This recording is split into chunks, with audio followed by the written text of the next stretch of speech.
வணக்கம் நண்பர்களே. நாம் இன்னைக்கு இந்த வீடியோவில் என்ன ஒரு முக்கியமான தகவலை பற்றி தெரிஞ்சுக்க போகிறோம் அப்படின்னு சொல்லிட்டு பார்த்தீங்கன்னா, சிங்கர் ஸ்வாகதா கிருஷ்ணன் வந்து இன்னைக்கு தனக்கு ஏற்பட்டிருந்த அந்த பாலியல் துன்புறுத்தலை பற்றி சொல்லியிருந்தாங்க. அவங்க சொன்ன விஷயம் வந்து சமூக வலைதளங்களில் மிகப்பெரிய அதிர்வலைகளை ஏற்படுத்தியிருந்தாலும் நிறைய கேள்விகள் எங்கேருந்து வருது அப்படின்னு சொல்லிட்டு பார்த்தீங்கன்னா, ஏன் இந்த விஷயத்த நீங்கள் 7 வருஷம் கழிச்சு சொல்கிறீங்க அப்படிங்கிற கேள்வியும், அதை தொடர்ந்து நிறைய எதிர்மறையான விமர்சனங்களும் இன்னைக்கு ஸ்வாகதா கிருஷ்ணன் மேலே வைக்கப்படுது. ஒரு பக்கம் வந்து இந்த மாதிரி பெண்கள் வந்து போல்டாக இந்த விஷயங்களை சொன்னாதான் மற்ற பெண்களுக்கு தைரியம் வந்து இந்த விஷயம் வந்து ஒரு அவேர்னஸை கிரியேட் பண்ணும் அப்படின்னு சொல்லிட்டு இருந்தாலும், இவங்க சொன்ன விஷயங்கள் நிறைய நெகட்டிவ் விமர்சனங்களையும் ஏற்படுத்தியிருக்குது. அது மட்டும் கிடையாது, இதுக்கு வெளிப்படையாக ஜேம்ஸ் வசன்லேருந்து நிறைய மியூசிக் டைரக்டர்ஸ் வந்து ஆதரவு தெரிவிச்சிருந்தாலும், இந்த விஷயத்தை பற்றி ஸ்வாகதா கிருஷ்ணன் வந்து ஏன் லேட்டாக சொல்லியிருக்காங்க, இதுக்கு கண்டிப்பாக ஒரு காரணம் இருக்கும். ஏன்னா இன்னைக்கு வாய்ப்பை இழந்து இருக்கிற ஸ்வாகதா கிருஷ்ணன் வந்து தனக்காக ஒரு இன்னைக்கு ஃபேமை கிரியேட் பண்ணுறதுக்காக தான் இந்த மாதிரி ஒரு விஷயத்தில் இறங்கியிருக்கிறாங்க. இதெல்லாம் ஒரு பொழப்பா அப்படிங்கிற மாதிரி நிறைய எதிர்மறையான விமர்சனங்கள்லாம் வருது.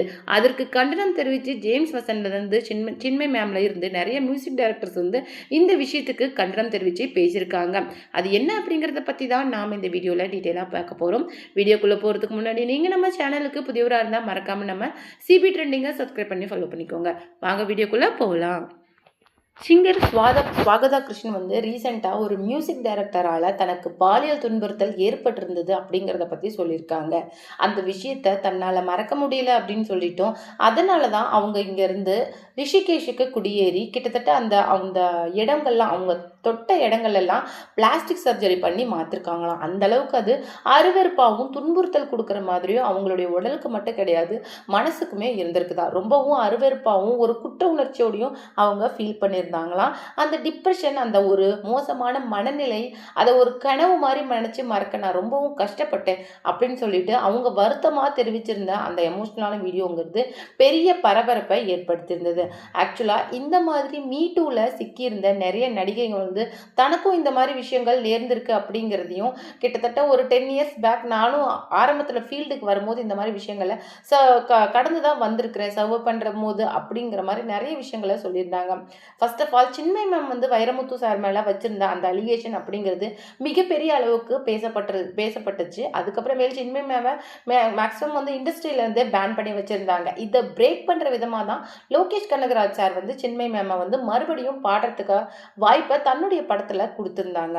என்னதான் இருந்தாலும் மற்ற மியூசிக் டைரக்டர்ஸாக இருக்கட்டும், டிரெக்டர்ஸாக இருக்கட்டும், சின்மை மேமுக்கு வாய்ப்புகள் கொடுக்கறத தவிர்த்துட்டு தான் வராங்க. இதால் பெரிய பிரச்சனைகளை அவங்க வந்து பர்சனலாக சந்திக்கிறதுனால என்னதான் லோகேஷ் கனகராஜ் சார் அந்த பேரியரை உடைச்சாலுமே இன்னும் மற்ற மியூசிக் டைரக்டர்ஸ் அதை கடக்கிறதுக்கு இன்னமும் சங்கடப்பட்டுட்டு தான் இருக்கிறாங்க.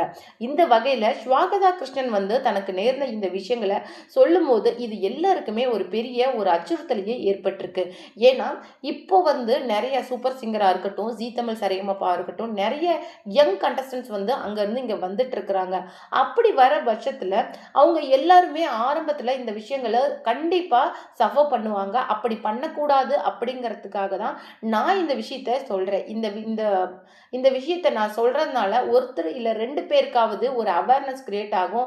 இண்டஸ்ட்ரியில் இப்படி ஒரு ப்ராப்ளம் இருக்குது, இது எப்படி நம்ம வெளியில் சொல்லலாம் அப்படிங்கிற ஒரு விஷயம் அவங்க மனநிலைக்கு ஏற்படுங்கிறதுக்காக தான் நான் சொல்ல வந்தேன். அது ஒருத்தர் 2 பேரை ரீச் பண்ணால் கூட எனக்கு சந்தோஷம்தான். நிறைய பேர் வந்து இப்போ சொல்கிறது என்ன அப்படின்னு சொல்லிட்டு பார்த்தீங்கன்னா, ஆரம்பத்தில் நீங்கள் 50,000 1 லட்சம் சம்பளம் வாங்கியிருப்பீங்க. அந்த மியூசிக் டைரக்டரும் அந்த அளவுக்கு சம்பளம் வாங்கின ஒரு ஆளாக தான் இருப்பாங்க. இன்றைக்கி அவங்க கோடிக்கணக்கில் சம்பாதிக்கிறாங்க அப்படிங்கிற ஒரே காரணத்துக்காக அவங்க மேலே நீங்கள் இந்த மாதிரி ஒரு அலிகேஷனை வைக்கிறீங்களா அப்படிங்கிற மாதிரி என்னை கேட்டிருந்தாங்க. ஃபர்ஸ்ட் ஆஃப் ஆல் வந்து பெண்கள் அப்படிங்கிறவங்க இந்த மாதிரி விஷயங்களை சொன்னாலும் தப்பு, சொல்லலைனாலும் தப்பு அப்படிங்கிற மாதிரி தான் இருக்காங்க. இந்த விஷயத்தால் நான் சஃபர் ஆனேன், நான் கஷ்டப்பட்டேன். ஈவன் வந்து என்னுடைய பிளேஸையே நான் சேஞ்ச் பண்ணி என்னுடைய mindset as well as வந்து அந்த இடத்த கூட நான் பிளாஸ்டிக் சர்ஜரி பண்ணி மாற்றுற அளவுக்கு இருந்தேன். ஆனால் அப்படி இருந்து கூட நான் இப்போ சொல்லும் போது ஏன் இப்போ வந்து இந்த விஷயத்த நீங்கள் சொல்கிறீங்க அப்படின்னு சொல்கிறீங்க. ஆனால் நான் இப்போ சொல்கிறதுக்கு முக்கியமான காரணம் இது ஒருத்தர் 2 பேரையாவது ரீச் ஆகும் அப்படின்ட்டு தான். ஆனால் மற்றவங்க சொல்கிறது என்ன அப்படின்னு சொல்லிட்டு பார்த்தீங்கன்னா, இப்போ அந்த மியூசிக் டைரக்டர் கோடிக்கணக்கில் சம்பாதிப்பார், பிளாக்மெயில் பண்ணியோ இல்லை வாய்ப்புக்காக தான் நான் இந்த விஷயத்தை சொல்கிறேன், ரிவீல் பண்ணுறேன் அப்படின்னு சொல்கிறத கேட்கும்போது உண்மையிலேயே மனசுக்கு மிகவும் நெருடலாகவும் கஷ்டமாகவும் இருக்குது அப்படின்னு சொல்லிட்டு ஃபீல் பண்ணியிருக்காங்க. அது மட்டும் கிடையாது, வெளிப்படையாகவே ஜேம்ஸ் வசந்தன் மாதிரி மியூசிக் டைரக்டர்ஸ் வந்து அவங்களுக்கு ஸ்வாகதாவுக்கு ஆதரவு தெரிவித்து பேசியிருந்தாங்க. அவங்க என்ன சொல்லியிருந்தாங்க அப்படின்னு சொல்லிட்டு பார்த்தீங்கன்னா, கண்டிப்பா உண்மையிலேயே இந்த மாதிரி சஃபர் ஆன பெண்கள் எந்த ஃபீல்ட்ல இருந்தாலுமே இந்த மாதிரி ஓப்பனா வெளிப்படையா பேசணும். அவங்க பேசுறத கேட்டுட்டு கண்டிப்பா இந்த ஃபீல்ட்ல பெரிய பெரிய மியூசிக் டைரக்டர்ஸ் வந்து இருப்பாங்க. அவங்க இவங்களுக்கு ஆதரவு தெரிவிச்சு பேசினா மட்டுமே தான் இந்த மாதிரி ஒரு பிரச்சனைக்கு முற்றுப்புள்ளி அப்படிங்கிறது கிடைக்கும். கண்டிப்பா இந்த உண்மை அப்படிங்கிறது மூடி கிடக்கிற வரைக்கும் இந்த விஷயம் வந்து நீண்டுகிட்டே தான் போகும். அவங்க அடுத்தடுத்த ஜெனரேஷன் அப்படின்னு சொல்லிட்டு இந்த விஷயம் நீண்டுகிட்டே தான் போகும். கண்டிப்பா பெரிய பெரிய மியூசிக் டைரக்டர்ஸும் இதுக்காக ஆதரவு தெரிவித்து பேசணும். அப்பதான் இந்த விஷயத்துக்கு ஒரு முற்றுப்புள்ளி கிடைக்கும் அப்படிங்கிற மாதிரி ஜேம்ஸ் வசந்தன் ரீசெண்டாக இந்த விஷயத்துக்காக ஆதரவு தெரிவித்து பேசியிருந்தாங்க. இந்த வகையில் சின்மய் மேம் வந்து என்ன சொல்லியிருக்காங்க அப்படின்னு சொல்லிட்டு பார்த்தீங்கன்னா, ஆரம்பத்தில் நான் இந்த விஷயத்துக்காக சஃபர் ஆகும்போது இதை வெளிப்படையாக சொல்லும்போது என்ன இண்டஸ்ட்ரியை விட்டே பேன் பண்ணினாங்க.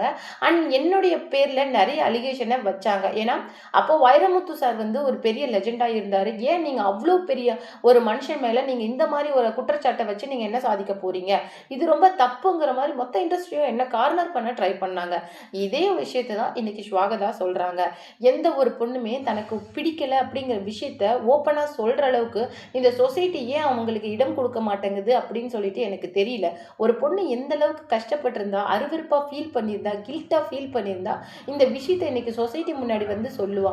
இன்னும் அந்த சமூகம் நான் அப்போ எப்போ சொல்லும் போது எப்படி இருந்ததோ அப்படியே தான் இருக்கு. அவங்களுடைய மனநிலை அப்படிங்கிறது மாறவே இல்லை. அந்த மியூசிக் டைரக்டர் எத்தனை கோடி சம்பாரிச்சா என்ன, எனக்கு ஒரு அவனால எனக்கு ஒரு இந்த மாதிரி ஒரு துன்பம் நேர்ந்திருக்கு. அதை சொல்றதுக்கு எனக்கு இப்பதான் என்னுடைய மனசுல தைரியம் அப்படிங்கிறது வந்திருக்கு அப்படின்னு ஸ்வாகதா சொல்லும் போது அதை ஏன் இந்த சமுதாயம் ஒத்துக்க மாட்டேங்குது? இந்த மாதிரி ஒரு அச்சுறுத்தல், ஒரு துன்பம் தனக்கு நேர்ந்திருக்கு அப்படிங்கிறத ஒரு பெண் வெளியில வந்து சொல்றதுக்கு அவ கிட்டத்தட்ட அவளுடைய அந்த மனநிலையை பில்ட் பண்றதுக்கு கிட்டத்தட்ட 7 இயர்ஸ் எடுத்திருக்கிறதுல எந்த தப்புமே கிடையாது.